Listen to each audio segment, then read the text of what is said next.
Joining us now on the program from Souvenirs for the Future, a couple of artists right here in the state of Michigan. Dahlia Elsayed and Andrew Demirjian join us now on the Megacast. Dahlia, Andrew, thank you so much for being with us today. Hey, Tyler. Good morning. Good morning to you both as well. First off, I just want to get some background information. Tell us about Souvenirs for the Future. What is this particular thing that you two have been working on? Let's start with you, Dahlia. Okay, great. So the installation, it's an installation at the Arab American Museum in Dearborn, and it's kind of like a mini museum within the museum. We wanted to acknowledge what the Arab American Museum does through presenting stories of communities, and we did that, but for a future community and a future culture. So it's like it's a museum that's looking back at a past that hasn't happened yet. Yeah. And we're learning about this kind of future city through this wall text. So as you both are approaching this and you're designing this sort of, as you said, installation within the museum, this museum within a museum, how did you approach that to send these messages and that you were trying to send and convey what you're trying to convey to those that are viewing, both those that are in the Arab American community and those that are at the museum to learn more about the rich history of Arab Americans in our local area and of course all across the world?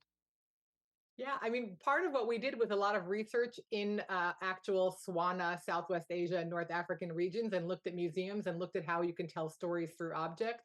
And then as we went through the museum's own archive, which is really rich and full of amazing objects that tell the stories of Arab Americans and their journeys, we thought it would be really interesting to take those categories and take the premises and genres of objects and think about them for the future and think about what kind of future could we all envision for ourselves through the examining of objects. And then I think we really wanted people to think about how do we approach objects as storytellers, and how are these items actually really rich examples of larger phenomenon in cultures and cities. Right. And so as you approach this, Andrew, what were some of the items that you put on display to sort of convey that message that Dahlia was talking about? Yeah, we thought about like what's the kind of future that we want to see, and what are the kinds of things that we love that we want to take with us. And oftentimes it was very tactile, really kind of fun things that were kind of joyful in a way. So we made a series of rugs and clothes and slippers and bowls and ceramics and games. And so we were kind of world building through the language describing these, but also through these kind of tactile objects that were set in the future museum. Right. And then the objects themselves sort of signal to what was valued and what was important to this culture in the future. And there's also a really interesting sound component to the exhibit too. Can you speak on that, Dahlia? Oh, sure. Yeah. So Andrew is primarily responsible for the sound component, but I'll describe what it looks like. So it's this hanging speaker that is all tricked out with like these gold megaphone speakers on all sides and this tassel fringe and this highly visible, beautiful pattern. We wanted the aesthetics of the region to come through the objects. And then Andrew did an original composition for the speaker object. Right. In our future city, Mustaqbapolis, that stereo has been just kind of done away with. No one wants to listen to just stereo, this tyranny of these two speakers. In this sound lamp that we've created, there's four horns that are coming out in all different directions. So you listen to sound, we listen to music in 360 degrees, and it kind of takes advantage of that. And so there's 5 speakers moving the sound around within this museum, and the music itself was kind of inspired by the orchestration that Kulthum, a famous Egyptian vocalist, would use in the 40s, and she'd have these traditional Egyptian instruments and North African, Southwest Asian instruments, but also include Western string sections and things like that. And so it's a deconstruction of these instruments, but stretched out and creating this kind of timelessness, a feeling of like extended time, which is one of the key aspects of the world we wanted to build. We're joined by two of the artists responsible for Souvenirs for the Future, joining us on today's edition of the Megacast. More information can be found on this exhibit and how you can enjoy it by going to the Arab American Museum's website, arabamericanmuseum.org. arabamericanmuseum.org is the website if you want to go straight to that page, arabamericanmuseum.org/souvenirs-from-the-future for more information, or just search Souvenirs for the Future on the Arab American Museum's website. We're joined by Andrew Demirjian as well as Dahlia Elsayed on today's edition of the Megacast, and discussing this exhibit before today's interview with your PR team. Something that kept coming up was this term Swana inspired. How did that, define that term for us, Dahlia, and then B, how does that fit in to your idea of this future city? Sure. So Swana stands for Southwest Asian North African, and it broadly covers a large geographic region where, of course, there are many differences, but also many commonalities.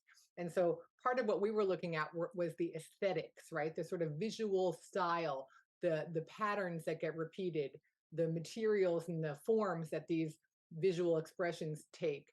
And we did site visits and museum trips throughout the region in preparing for this exhibition to sort of put together a visual database, and then of course transform those into what we think they would be in some undated future. And then Andrew, as we continue to think about the Arab American community here in our local area, and the impact that the rich history of Arabs across the world have had on American culture, and especially cultures here in southeastern Michigan. How did you employ, or how did the two of you employ the local communities that have such a strong Arab American history, that being, I think, Dearborn and Detroit and other parts of the suburban Detroit area, into this exhibit? And how did that help to also influence this design of the future city? Well, there's one of the things that we did is we loved being in Dearborn and in Detroit, and we were taking photos of architecturally interesting buildings that kind of drew our attention, and we would take these photos and then start to create new forms of designs and patterns on these buildings. And then within our exhibition, we created a plaque that kind of was talking about, this is the architecture of Mustaqba'opolis. This is the kind of thing that they gravitate towards. And so you get to really study these patterns. So we're taking structures from right around the corner in Dearborn or just down the street on Michigan Avenue, and then kind of decking them out in these kind of really tricked out, interesting ways. Yeah, we wanted people to be able to go in there and, of course, envision the future, but also connect with the moment of right now and see things that they're familiar with. So people visiting the exhibition will recognize some of the buildings and also have some kind of response to some of the objects, which are things that they might have in their house or that they might have brought with them from a different country. There's another component to it as well. In addition to drawing from Detroit and Dearborn, you had asked about how are we kind of relating to the past. We're kind of drawing from not just the kind of golden age of the Islamic kind of era, but we're going into deep past and looking at things like Hammurabi's calendar from the kind of second millennium BC, and talking about how years aren't counted as kind of numerically increasing years, but instead they're cycles and they're named after what events happened there. So we took that kind of idea of naming cycles as calendar years. And so this is the kind of calendar that we use, but they were drawing from ancient Near Eastern, ancient Middle Eastern kind of events and histories. So just a few more minutes we'll have with the both of you. So before we let you guys go, I want to start with you, Dahlia, and then we'll go to you, Andrew. When someone goes and sees this exhibit at the Arab American Museum, on their way out, what do you hope is the lasting impact that this exhibit has on them, or what do you hope that they pick up and learn from this experience?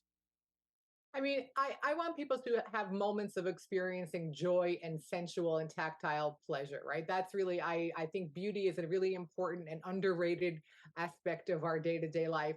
I want people to feel inspired and that they've seen something beautiful, but also to have some pull away ideas that are deeper about shaping our potential future. And you can talk about that if you Yeah. want. Yeah. So I feel like so many of us now feel like our future has been foreclosed with the impact of climate change and democracy being kind of this unstable element.